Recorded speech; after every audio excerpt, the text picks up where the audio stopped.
Nous envoyons tous quotidiennement des photos et des vidéos à nos amis et à notre famille. Mais il existe de nombreuses façons de faire.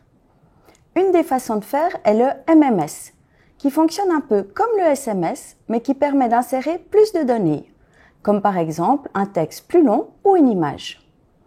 Cette technologie sera cependant bientôt supprimée et ne sera donc plus prise en charge. Aujourd'hui, je vais te montrer 4 applications de messagerie qui permettent d'envoyer des messages, des photos et des vidéos.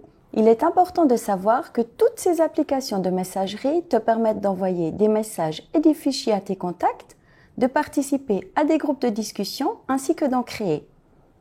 Par rapport aux services SMS et MMS, les services de messagerie donnent une information sur la livraison de tes messages, quand il a été envoyé ou lu. Cette vidéo te présente les avantages et les inconvénients de WhatsApp, Telegram, Signal et Threema. Toutes ces applications de messagerie sont disponibles en téléchargement dans Google Play Store ou l'App Store. Commençons par la plus connue, WhatsApp.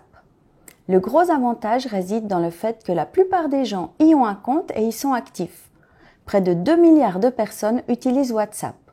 De plus, la plateforme est très conviviale et simple d'utilisation. La praticité est au centre des préoccupations. Ce qui parle plutôt contre WhatsApp est que l'ensemble de la plateforme n'est pas très transparent et qu'elle collecte tes données. WhatsApp fait partie du groupe Meta qui détient aussi Instagram et Facebook.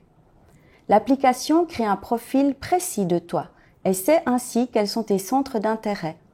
Cela lui permet de t'envoyer de la publicité ciblée sur toutes ces plateformes. De plus, elle affiche un cryptage de bout en bout, mais ce n'est pas totalement vrai. La bonne sécurité n'est donc pas garantie. La deuxième application est Telegram. Ici aussi, le fait que 550 millions d'utilisateurs y soient connectés est un gros avantage. Telegram est financé par des dons et l'application est open source. Dans les chats privés, il est possible d'activer le mode chat secret, ce qui garantit un cryptage de bout en bout et ainsi tes données sont sécurisées. L'inconvénient réside dans le fait que le cryptage de bout en bout n'est pas initialement activé, mais qu'il doit être fait manuellement. De plus, il est possible d'activer le cryptage de bout en bout uniquement avec les chats privés et non avec les discussions de groupe. La troisième application de messagerie est Signal. Cette plateforme a l'un des meilleurs cryptages de bout en bout activés dès le début. L'application est open source et la plateforme est très transparente, ce qui la rend vraiment digne de confiance. Aucune donnée n'est associée à toi, ni aucun profil contenant tes informations n'est créé. Il n'y a donc pas grand-chose à dire contre l'application.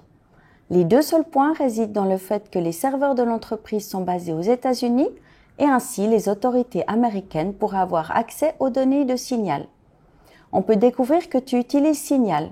Cependant, il n'est pas possible de savoir ce que tu fais dans l'application de messagerie. La dernière application de messagerie est Threema. Cette application dispose aussi d'un excellent cryptage de bout en bout. De plus, Threema est basée en Suisse. L'application ne fait aucune sauvegarde de tes chats. Et de plus, tu n'as pas besoin de partager ton carnet d'adresses pour accéder au service. Le seul inconvénient est que le service est payant et qu'il n'y a pas encore beaucoup d'utilisateurs. Toutefois, si la sécurité et ta vie personnelle sont tes priorités, nous te recommandons d'utiliser Threema. Tu sais désormais quelles sont les alternatives aux services SMS et MMS. Tu connais les avantages et les inconvénients des différentes applications de messagerie. Grâce à ces connaissances, tu pourras choisir une plateforme afin d'envoyer tes photos et des vidéos via messagerie. Tu trouveras d'autres conseils et astuces dans nos vidéos d'aide et abonne-toi à notre chaîne pour ne plus manquer aucune vidéo. Je m'appelle Loïse, formatrice chez Swisscom Academy et à bientôt.